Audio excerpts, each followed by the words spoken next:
Hi everyone, I hope आप सब ठीक होंगे। और आज हम स्टार्ट कर रहे हैं पॉलिटी।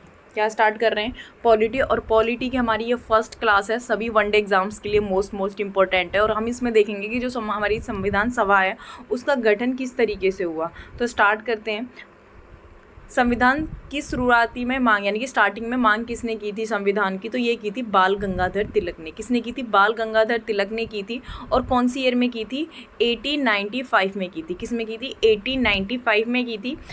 स्वराज विधेयक है, तो ये पूछा जाता है कि बाल गंगाधर तिलक ने स्वराज विधेयक के माध्यम से मतलब कि संविधान सभा की कौन से वर्ष में मांग की थी? तो 1895 में की थी। उसके बाद 1922 में महात्मा गांधी ने, मतलब ऐसे तो नहीं बोला था एग्जैक्टली कि संविधान सभा चाहिए, उन्होंने बोला कि जो भारतीय हैं वो अपना भाग्य क्या करेंगे? स्वयं तय करेंगे। ठीक है। नेक्स्ट में क्या दे रखा है कि 1934 में जो एम.एन. रॉय थे उन्होंने क्या करा? ऑफिशियली क्या बोला कि जो संविधान सभा है उसका विचार रखा एक ऑफिशियल तरीके से कि एक संविधान सभा होनी चाहिए। तो किस में किया था? 1934 में एम.एन. रॉय ने ऑफिशियली संविधान सभा का क्या रखा? विचार रखा। तो किसने रखा? ये वामपंथी नेता थे। कैसे नेता थे? ये वामपंथी नेता थे। और इन्होंने ऑफिशियली संविधान सभा का क्या रखा? विचार रखा।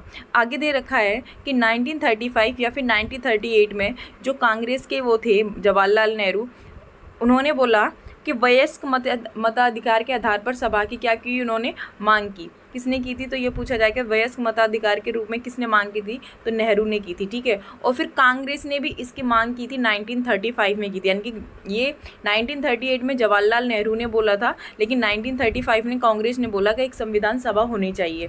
उसके बाद इसको एडप्ट कर लिया जाता है, स्वीकार कर लिया जाता है। 1942 में क्रिप्स मिशन को भारत भेजा जाता है, जिसमें मुस्लिम लीग ने इसको मतलब कि स्वीकार नहीं किया था। ठीक है। फिर 1946 में ब्रिटेन के इलेक्शंस होते हैं और वहाँ के प्रधानमंत्री बनते हैं सर क्लीमेंट एटली।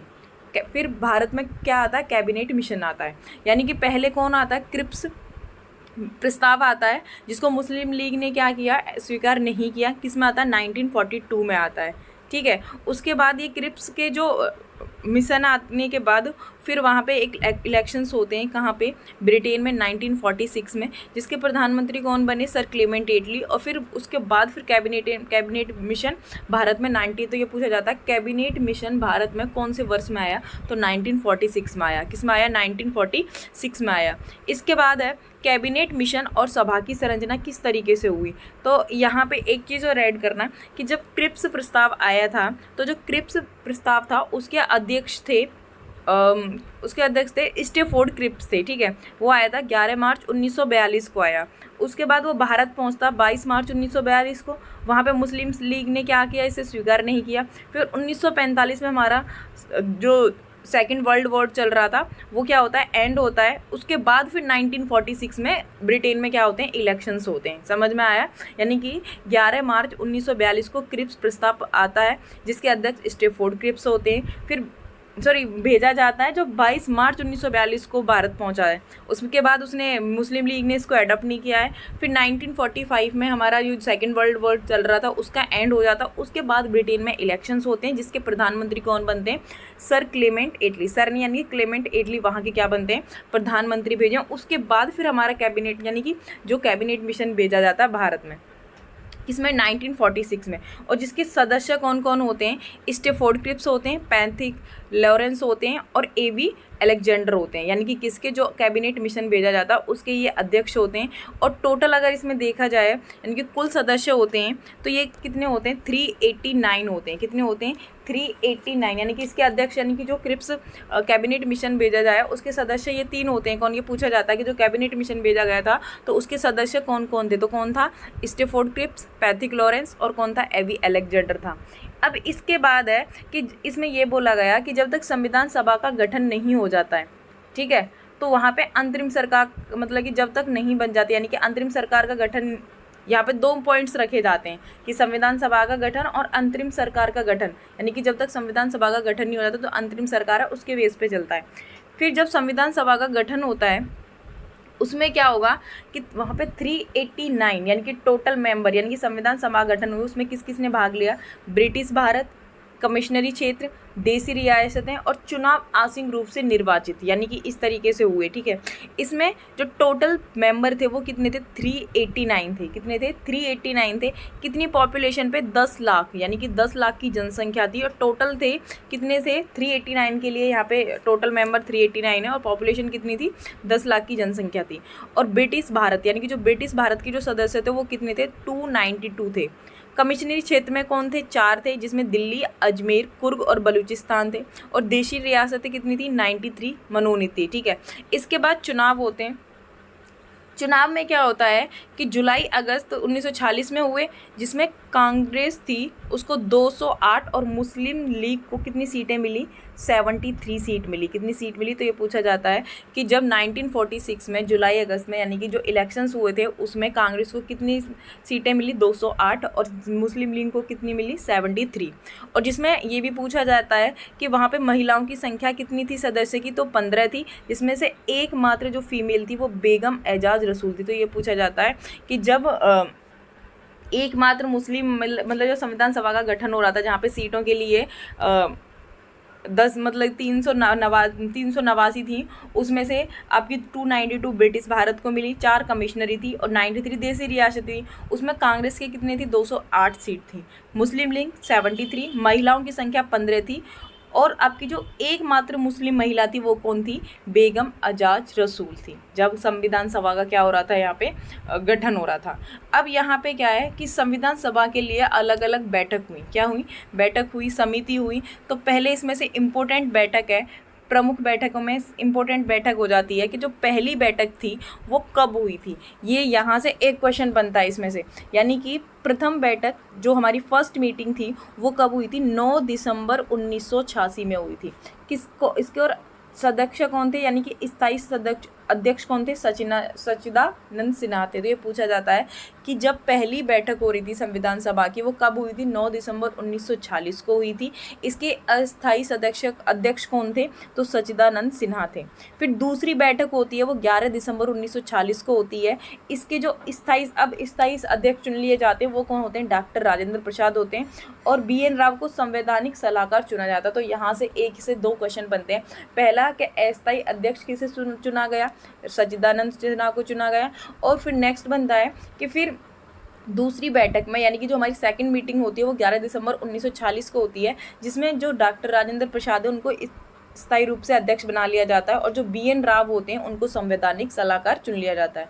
फिर नेक्स्ट में है कि जो हमारी थर्ड मीटिंग होती है वो होती है हमारी 13 दिसंबर 1946 को होती है। और जवाहरलाल नेहरू ने यहाँ पे क्या पेश किया? उद्देश्य प्रस्ताव। तो ये पूछा जाता है कि उद्देश्य प्रस्ताव कौन सी मीटिंग में किया और किसने किया? यानी कि तीसरी बैठक में हुआ था, जवाहरलाल नेहरू ने किया था। और 22 जनवरी 1947 को इसे क्या कर लिया? स्वीकार कर लिया गया। ठीक है, तो यहाँ पे हमारी 3 बैठकें हुई हैं, पहली, दूसरी और तीसरी। 9 दिसंबर याद रखनी है, फिर आपको 11 दिसंबर याद रखनी है और फिर आपकी कौन सी हो जाएगी? 13 दिसंबर याद रखनी है। ठीक है, उससे पहले 9 दिसंबर पहली वाली में आपके सच्चिदानंद है उसको क्या कर लिया जाता है? अस्थायी बनाते हैं उसका। उसके बाद फिर दूसरी में राजेंद्र प्रसाद को ऑफिशियली यानी कि अध्यक्ष बना लिया जाता है, यानी कि परमानेंटली स्थायी रूप से। तीसरी बैठक, अब यहाँ पे जवाहरलाल नेहरू ने उद्देश्य प्रस्ताव पेश किया जो पास हुआ 22 जनवरी 1947 को। अब उसके बाद क्या है, जब पास हो जाता है तो यहाँ पे एक चीज़ याद रखना कि जो BN राव थे, ठीक है, 22 जनवरी 1947 को दे दिया, यानी कि पास होने के बाद 22 जनवरी 1947 को किसको दे दिया? ये BN राव को। अक्टूबर 1947 में इसको तैयार कर लिया, यानी कि जो अक्टूबर है, एक सेकेंड, अक्टूबर 1947, ठीक है, इसको तैयार कर लिया जाता है। इसमें कितने आर्टिकल्स होते हैं? तो 243, यानी कि 243 आर्टिकल्स होते हैं और 13 अनुसूचियाँ होती हैं। यानी कि जब तीसरी बैठक में, यानी कि जब हमारी तीसरी बैठक हुई 13 दिसंबर 1946 को, उद्देश्य प्रस्ताव पेश किया गया, 22 जनवरी को इसे एडॉप्ट कर लिया, स्वीकार कर लिया, फिर इसे BN राव को दे दिया जाता है। उस टाइम पे इसमें ये कितने आर्टिकल थे? 243 आर्टिकल और 13 अनुसूचियाँ थीं। किसमें? 22 जनवरी 1947 को जब उद्देश्य प्रस्ताव किसने पेश किया? जवाहरलाल नेहरू ने। उसके बाद BN राव से, फिर यहाँ पे ये थी। अब इसके बाद आता है प्रारूप समिति। प्रारूप समिति। तो यहाँ याद रखना कि जब उद्देश्य प्रस्ताव के बाद बी.एन. राव को इसे दे दिया गया था तो इसमें कितने आर्टिकल थे, 243 आर्टिकल थे और 13 अनुसूची थी। अब प्रारूप समिति यानी कि ड्राफ्टिंग कमेटी में क्या है, प्रस्ताव को पढ़ने के लिए बनाई गई थी, यानी कि जो उद्देश्य प्रस्ताव पेश हुआ था यानी कि उसको पढ़ने के लिए क्या बनाई थी, ड्राफ्टिंग समिति बनाई थी। क्या बनाई थी, ड्राफ्टिंग समिति बनाई थी। इसमें 7 मेंबर थे। कितने मेंबर थे, 7 मेंबर थे और इसके अध्यक्ष कौन थे, डॉक्टर भीमराव अंबेडकर थे। और इसका जो गठन हुआ था वो 29 अगस्त 1947 को हुआ। ठीक है, तो प्रारूप समिति किस लिए बनाई गई थी, जो उद्देश्य प्रस्ताव पेश किया था उसको पढ़ने के लिए बनाई गई थी और इसके जो अध्यक्ष थे वो कौन थे, डॉक्टर भीमराव अंबेडकर थे। इसमें टोटल मेंबर 7 थे और इसका गठन कब हुआ, 29 अगस्त 1947। ठीक है, तो चेयरमैन कौन हो गया, भीमराव अंबेडकर हो गए थे। अब यहाँ पे अक्टूबर 1947, अब यहाँ एक चीज़ याद रखना कि अक्टूबर 1947, ठीक है, इसमें क्या होता है कि यहाँ तक हो गया ये हमारा। अब इसके बाद है कि 21 फरवरी 1948 को वापस कर देती है, यानी कि जो ये समिति होती है इसको पढ़ने के बाद क्या कर देती है, इसको इरेज कर लो, यानी कि ये ड्राफ्टिंग कमेटी के बाद 21 फरवरी, यहाँ है नहीं, 21 फरवरी 1948 को ये वापस कर देती है इसको। ठीक है, इसके बाद इसमें बोला जाता है, इसमें फिर 315 आर्टिकल, कितने आर्टिकल, 315 आर्टिकल और 8 अनुसूचियाँ ये इसके साथ। ठीक है, यानी कि समिति को ड्राफ्टिंग कमेटी की जो इसको पढ़ने के लिए बोली थी उसमें फिर क्या बोला जाता है, इसमें ऐड कर दिए जाते हैं और अनुच्छेदों का आर्टिकल्स को 315 अब आर्टिकल हो जाते हैं और अनुसूची 13 से कितनी हो जाती हैं, 8 हो जाती हैं। ठीक है, फिर 26 अक्टूबर यानी कि 26 अक्टूबर 1948 को फिर दोबारा पेश होता है ये, यानी कि अब ये पहले 21 फरवरी, भाई यहाँ से अगस्त ही आ गया, अक्टूबर नवंबर दिसंबर, फिर 21 फरवरी को इसको वापस कर दिया जाता है। फिर ये दोबारा से अक्टूबर 1948 यानी कि अक्टूबर 1948 इसके बाद फिर इसको दोबारा से पेश किया जाता है। फिर इसकी अलग अलग रीडिंग होती हैं, क्या होती हैं, इसकी रीडिंग होती है, जैसे फर्स्ट रीडिंग, सेकंड रीडिंग, फिर थर्ड रीडिंग, यानी कि रीडिंग होती हैं इसकी, यानी कि 315 आर्टिकल होने के बाद और 8 आपकी अनुसूची ऐड हो जाती है, उसके बाद फिर इसकी रीडिंग होती हैं। तो यहाँ पे हम रीडिंग्स को देख लेते हैं। रीडिंग में फर्स्ट रीडिंग में क्या है कि पहली रीडिंग होती है इसकी 4 नवंबर से, यानी कि एक सेकेंड, जो इसके बाद जो रीडिंग होती है यानी कि फर्स्ट रीडिंग यानी कि पहली रीडिंग होती है 4 नवंबर 9 नवंबर तक 1948। ठीक है, यानी कि 4 से लेकर 9 नवंबर तक होती है पहली रीडिंग। दूसरी रीडिंग होती है इसकी 15 नवंबर से 17 अक्टूबर तक और 1949 तक, कितनी होती है, 1949 तक होती है दूसरी रीडिंग। तीसरी रीडिंग होती है इसकी 14 नवंबर 1949 से 26 नवंबर 1949 को। 11 अधिवेशन, ठीक है, बैठक लगभग यहाँ तक अब मतलब समाप्त हो जाती हैं। ठीक है, फिर इसको स्वीकार कर लिया जाता है, यानी कि यहाँ पे इसको स्वीकार कर लिया जाता है। तो 284 जो सदस्य होते हैं उनके क्या होते हैं, यहाँ पे बहुत सारी समिति होती हैं। ठीक है, ये मैंने हाँ ये दे रखा है मैंने, इसमें पढ़ लेते हैं। हाँ ये रहा, देखो। तो इसके बाद अन्य प्रमुख समितियां और उनके अध्यक्ष होते हैं, जैसे प्रारूप समिति के कौन हो गए, भीमराव अंबेडकर हो गए। मूल अधिकार और अल्पसंख्यक किसके हो गए, सरदार पटेल हो गए। झंडा समिति और नियम समिति के कौन हो गए, आपके डॉक्टर राजेंद्र प्रसाद हो गए। यहाँ से क्वेश्चन बनता है समितियों से। संघ संविधान से कौन हो गए, जवाहरलाल नेहरू हो जाएंगे और प्रांतीय संविधान समिति से कौन हो जाएंगे, सरदार पटेल हो जाएंगे। यानी कि ड्राफ्टिंग कमेटी थी, उसके बाद अलग और समितियां बनती है जिनके अलग अलग क्या दे रखे हैं, अध्यक्ष बनते हैं। तो इनमें से एक क्वेश्चन पूछा जाता है कि मूल अधिकार या अल्पसंख्यक के कौन थे, डॉक्टर मतलब सरदार पटेल थे। झंडा समिति के कौन थे, डॉक्टर राजेंद्र प्रसाद थे। और कई बनती है, जैसे नियम समिति बनती है उसके राजेंद्र प्रसाद थे। शायद रियासत भी बनती है, रियासत समिति, उसके भी राजेंद्र प्रसाद थे। तो कई सारी समितियां बनती हैं। ठीक है, यहाँ पे अब नेक्स्ट दे रखा है संविधान सभा का निर्माण और प्रतीक, यानी कि जो संविधान सभा थी उसका निर्माण और प्रतीक। तो कुल कितने दिन लगे इसे संविधान बनने में, ये पूछा जाता है। तो 2 वर्ष 11 महीने और 18 दिन लगे संविधान यानी कि संविधान बनने में। उसके बाद 26 नवंबर 1949 को संविधान को अपनाया गया। ये इंपॉर्टेंट है, ये पूछा जाता है। यहाँ पे कंफ्यूजन होती है कि जब संविधान को एडॉप्ट किया गया था, क्या किया गया था, एडॉप्ट किया गया 26 नवंबर 1949 को इसको एडॉप्ट किया गया, जिसमें 284 के क्या थे, सिग्नेचर थे, यानी कि 284 के हस्ताक्षर हुए, जिसमें से हमारी 8 क्या थी, फीमेल थी। क्या थी, 8 हमारी फीमेल थी। तो ये याद रखना, ठीक है। ये रही। तो 26 नवंबर 1949 को इसे अपनाया गया संविधान को, जिसमें 284 के लोगों के हस्ताक्षर हुए, जिसमें से 8 हमारी क्या थी, फीमेल थी। इसके बाद जो लागू किया गया वो कब हुआ, 26 जनवरी 1950 को लागू हुआ पूर्ण रूप से। और इसके बाद मूल जो संरचना यानी कि इसके अंदर आर्टिकल्स, तो इसमें टोटल आर्टिकल थे 395। देखो आर्टिकल इतने ही हैं, लेकिन उसमें ABCD फिर DADE इस तरीके से ऐड कर दिए गए। और टोटल अनुसूचियाँ कितनी हैं, 8 हैं, और 22 कितने दे रखे हैं, भाग। तो पूछा जाए संविधान सभा में, यानी कि संविधान था जो हमारा जो कॉन्स्टिट्यूशन है, उसके अंदर 395 आर्टिकल्स, 8 अनुशेड्यूल्स थी और 22 क्या थे, पार्ट्स थे, जिसमें से 284 के सिग्नेचर हुए थे, जिसमें से 8 हमारी फीमेल थी, यानी कि महिलाएं थी। अब इसके बाद इंपॉर्टेंट ये पूछा गया कि राष्ट्रीय ध्वज को कब अपनाया गया था, राष्ट्रीय गान को कब अपनाया गया, इस तरीके से। तो ये है कि राष्ट्रीय ध्वज यानी कि जो हमारा फ्लैग है उसको कब एडॉप्ट किया गया, 22 जुलाई 1947 को। फिर राष्ट्रीय गान को 24 जनवरी 1950। और प्रथम राष्ट्रपति कौन बने, डॉक्टर राजेंद्र प्रसाद चुने गए, ठीक है। नेक्स्ट दे रखा है कि राज्यों का, आप देखो अब हमारा संविधान तो बन गया था, अब संविधान बनने के बाद राज्यों का पुनर्गठन हुआ। क्या हुआ, राज्यों का पुनर्गठन हुआ। और राज्यों का पुनर्गठन हुआ यहाँ पे, तो एक आयोग बनाया गया, एस.के. धर आयोग। क्या बनाया गया, एस.के. धर आयोग 1948 में।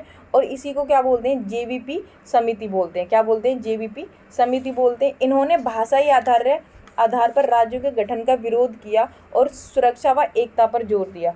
यानी कि इन्होंने क्या बोला कि भाषा के आधार पर कोई भी राज्य नहीं बनेगा, और इन्होंने क्या बोला कि जो एकता और सुरक्षा है उस पर क्या किया, जोर दिया। बट यहाँ पे क्या हुआ कि वहाँ के जो स्थानीय लोग थे इसकी मांग कर रहे थे कि भाषा संस्कृति के आधार पर मांग की एस.के. धर, तो इन्होंने मना कर दिया था।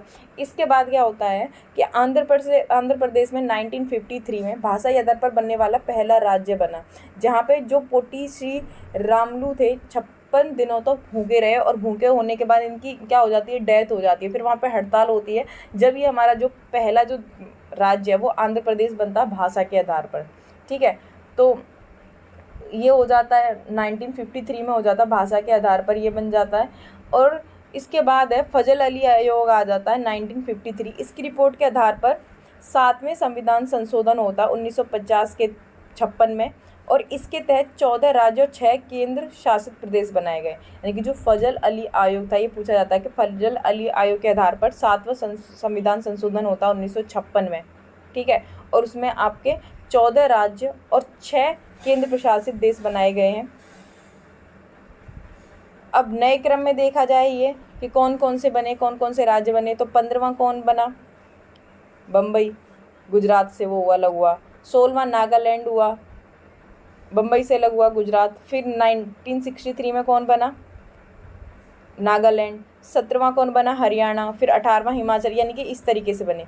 अब यहाँ पे एक सिक्किम याद रखना, सिक्किम इम्पोर्टेंट है। देखो सिक्किम को क्या किया गया था कि जो 35वां संविधान संशोधन हुआ था उसको सह राज्य बनाया गया था। यानी कि जो सिक्किम है उसको 35 कॉन्स्टिट्यूशन अमेंडमेंट से क्या बनाया गया था, सह राज्य बनाया गया। क्या बनाया गया, सह राज्य बनाया गया।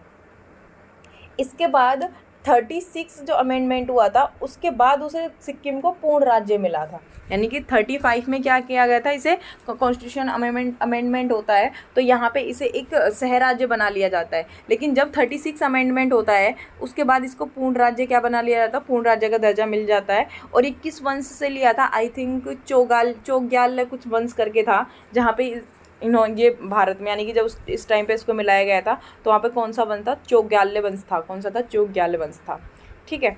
अब इसमें हमने ये देख लिया कि राज्य कब बनाए गए, ये सारी चीज़ें पढ़ ली। जम्मू कश्मीर हमारा 31 अक्टूबर 2019 में यानी कि यूटी बना था, ये वाला ये तो पता ही है सबको। तो ये सिक्किम वाला याद रखना, 35 में इसको क्या किया गया था, सह राज्य बनाया गया था। और 36 अमेंडमेंट के अकॉर्डिंग इसे पूर्ण राज्य बना लिया गया था, ठीक है। सो हमने यहाँ पे ये इम्पोर्टेंट थे, ये सारे की पॉइंट्स ये पढ़ लिए हैं। अब आपको इसे एक बार दोबारा से देखना कौन से क्या है। अगर इसमें वैसे तो हाँ ठीक है, ये सारा कुछ हो गया। यानी कि कब हमारे कैबिनेट मिशन कब आया, क्रिप्स मिशन कौन कब आया, उसकी संविधान सभा की मांग किसने की थी, किसने रखी थी, ऑफिशियली किसने रखी थी, अस्थायी सदस्य कौन बना था, अध्यक्ष, फिर स्थायी रूप से कौन बना था, फर्स्ट रीडिंग कब हुई थी, सेकंड रीडिंग कब हुई थी, फर्स्ट बैठक कब हुई थी संविधान सभा के लिए, दूसरी बैठक कब हुई थी, तीसरी कब हुई थी। तो ये आपको याद रखने हैं, ठीक है। और एस के धर आयोग क्या था, एक बार इसको और देख लो। जो एस के धर आयोग है आपका 1948 में आया। किस में आया, 1948 में। ये कहाँ गया, ये रहा। तो एस के धर आयोग 1948 में आया था, जिसने क्या बोला था कि भाषा के आधार पर राज्यों का मतलब विरोध किया था इसने, ठीक है। और जो जेवीपी समिति है इसमें कौन थे, जवाहरलाल नेहरू थे, पटेल थे, और क्या थे आपके, पट्टा सीतारमैया थे। जो जेवीपी समिति है ये वाली, यानी कि ये जेवीपी है, तो इसमें क्या हो जाएगा, जेवीपी में जवाहरलाल नेहरू, वी से क्या हो जाएगा, सरदार वल्लभ भाई पटेल थे, और पी से क्या हो जाएगा, पट्टा सीतारमैया थे। ये इन्होंने क्या किया था, इसका विरोध किया था, और इन्होंने बोला था कि सुरक्षा और एकता को ध्यान में रखकर राज्य का हम निर्माण कर सकते हैं, ठीक है। क्या कर सकते हैं, निर्माण कर सकते हैं, लेकिन भाषा के आधार के गठन का विरोध तो किया था, और सुरक्षा व एकता पर क्या दिया था, जोर दिया था इन्होंने इसके निर्माण मतलब, ठीक है। और इसके बाद फिर 1953 में आंध्र प्रदेश होता है। यहाँ पे जो ये पूछा जाता है कि 56 दिन की भूख हड़ताल करते हैं, जिन पे इनकी क्या हो जाती है, डेथ हो जाती है। उसके बाद फिर लिंग्विस्टिक यानी कि भाषा के आधार पर पहला राज्य बनता है कौन, आंध्र प्रदेश बनता है, ठीक है। तो 1 अक्टूबर 1953, यानी कि ये कब बनता है, 1 अक्टूबर 1953 में भाषा के आधार पर अलग होने वाला कौन था, ये था। उसके बाद तो 2 जून को फिर इसमें से 2 जून 2014 आई थिंक तेलंगाना भी अलग हो जाता है यहाँ से, ठीक है। फिर तीसरी जो समिति होती है, जो फजल अली आयोग है, इसमें फजल अली आयोग में क्या होता है,